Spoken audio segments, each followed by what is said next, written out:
Yo, I said, yo, what's good, YouTube? It's your boy Jarrains coming to you guys with another video, man. Make sure you guys leave a like, comment, subscribe, and hit that notification bell so anytime I upload or stream, you guys will be notified. Also, guys, be sure to check out all the links down below in the description, guys.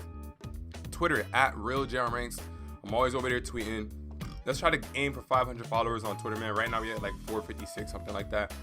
So make sure you guys drop me a follow on Twitter. Twitch, guys, Jarrains TV. Make sure you guys follow me over there because we're always streaming UFC, different kind of games over there on Twitch. And be sure to join the Discord, guys. When these new games start to come out, like 2K and Modern Warfare 2, we need to get the Discord lit, guys. So if people are looking for others to play with, it can be easy to find people to play with. So with that, with that being said, let's get straight into today's video. So as you guys know, obviously, the annual release of NBA 2K is coming up in September. And I just wanted you guys to look at it from the most simple way you can possibly, right? Look at 2K15, 16, and 17. What did they all have in common, right? What 2K15, 16, and 17 all had in common was they all had park affiliations. And when I say park affiliations, we mean just strictly park affiliations. We don't mean a big neighborhood, a big city. No. We just simply mean being able to load into a park, whether that be Sunset, Old Town, Flyers, or Rivet City, Rough Riders, whatever you want to call them, Rivet. We had 3 park affiliations, and it was just simply that, right? 2K18 then comes along, and it ends up being one of the worst 2Ks of all time.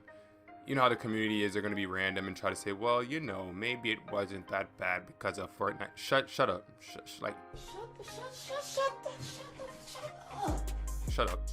up, for real. Just shut up. 2K18 was one of the worst, if not the worst 2K of all time, right? What did that game have? A big neighborhood. We all hated it, okay?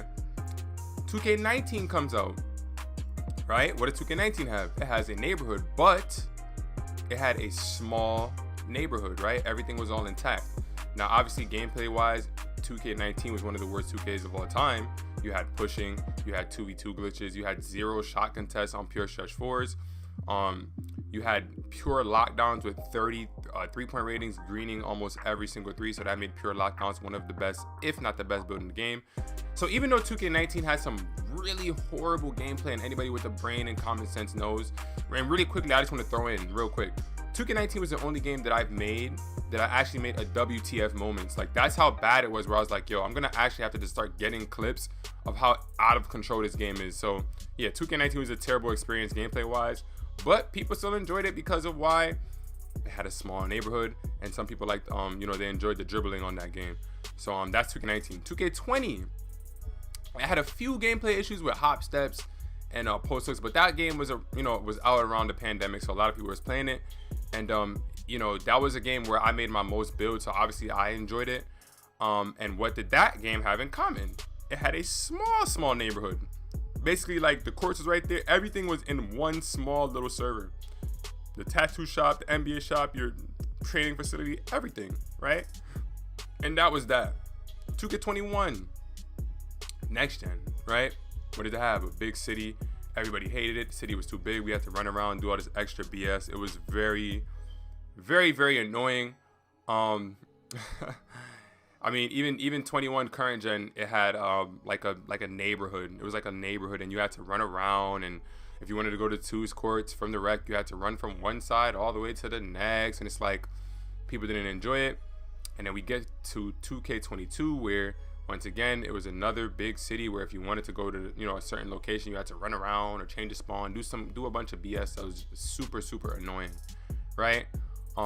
Even the same thing with 22 current gen. Even though the playing field was on a boat, you still, if you wanted to go get clothes or do something, you had to go through a whole different part. So why do I tell you guys each and every single 2K, starting from 2K15 on and up, in terms of what they had? Is because, guys, there's one simple thing that matters, whether or not a game is going to be enjoyable as an experience or it's going to be unenjoyable, and that's simply based on the size of the park. Now, I know some of you guys might be like, oh my god, but just don't overcomplicate things when it comes to 2K. It's very simple, right? 2K's gameplay has never been good, guys. The only year I can remember that 2K had good gameplay where I don't recall too many flaws is 2K16. Maybe they patched, I think it was like a speed glitch they patched, and the game was still super fun. Obviously, some of the dribble heads are going to complain about that because all they want to do is unrealistically just dribble around all day like they have no energy, like they're a Tasmanian devil or something. That's what they want to do. So whatever.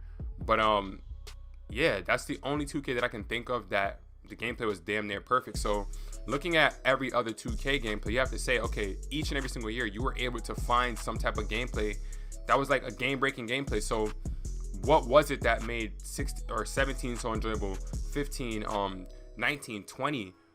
You know, what made those games enjoyable, I'm gonna take out 19 because 19 was not enjoyable, but what made those games like a good experience for most people was that, you know, the park server was small. And guys, you have to remember, when we load in on 2K, there's already enough we have to deal with. If you guys don't know, there used to be player corruptions. I'm sure some people still deal with it. Player corruptions, you know, people losing files, people not getting their VC glitches going wrong, and you know what I'm saying, you getting kicked out when you're winning on a win streak. There's so many things that goes on in 2K that the last thing we want is to have an unenjoyable experience. So we don't want to load into the, oh, it has to be green in his face, but yeah, I was on fire right there.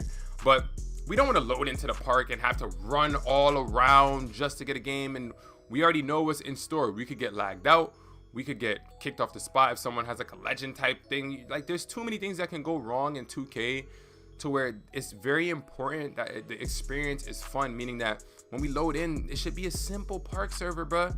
That's what made 2K so much fun. You know what I'm saying? Like, 2K's always been around, but what took it to the next level was your My Player, you being able to go to MyPARK, you being able to play Rec. Those are the game modes that have took 2K to the next level. So the experience needs to be simple. So for 2K23, they have to simply have a small park server. I said the same thing last year and the year before. It's like, but 2K just doesn't listen, man. It's the same thing every year, which is why I made the video telling people not to buy the game. Obviously, I was talking to a specific group of people because there's gonna be people that buy the game no matter what. You know what I'm saying? They could even say that, hey, if you buy the game, we're probably gonna pop you. And some people probably still be dumb enough to buy the game. So, like I said, if you're not a content creator or something, you don't plan on streaming for real or uploading for real, and you're on the fence about buying this game, don't buy it. If you're someone that's gonna be brain dead no matter what and just buy the game just because, oh my god, I gotta buy a game, I don't care, then that's fine. But, you know, I'm speaking to a specific group when I say that. So yeah, guys, that's it for the video. It's a very simple recipe for this game to be an enjoyable experience, because if we look at the history of 2K gameplay, it's never really been good, man. There's always been issues, whether it's on-ball defense, paint defense. There's always just something that's a clear, obvious issue. So if they make the experience enjoyable by giving us small park servers where we can just load in and run it up and be able to go to a different affiliation with a different park server, that'll make the game good. The same way how it's been in every other game where it was super lit. That's all they have to do, and I'm sure it'll be a recipe for a W. So make sure you leave a like, comment, subscribe, hit the notification bell, and check out all the links down below in the description. It's your boy John Ranks, and I'm out, y'all. Peace. Gang, they cannot do it like him. Nobody shooting like him. Gang, nobody doing like him. That nigga hate everyone cause he broke, and that's why nobody like him. Gang, SD good, now he talking this shit.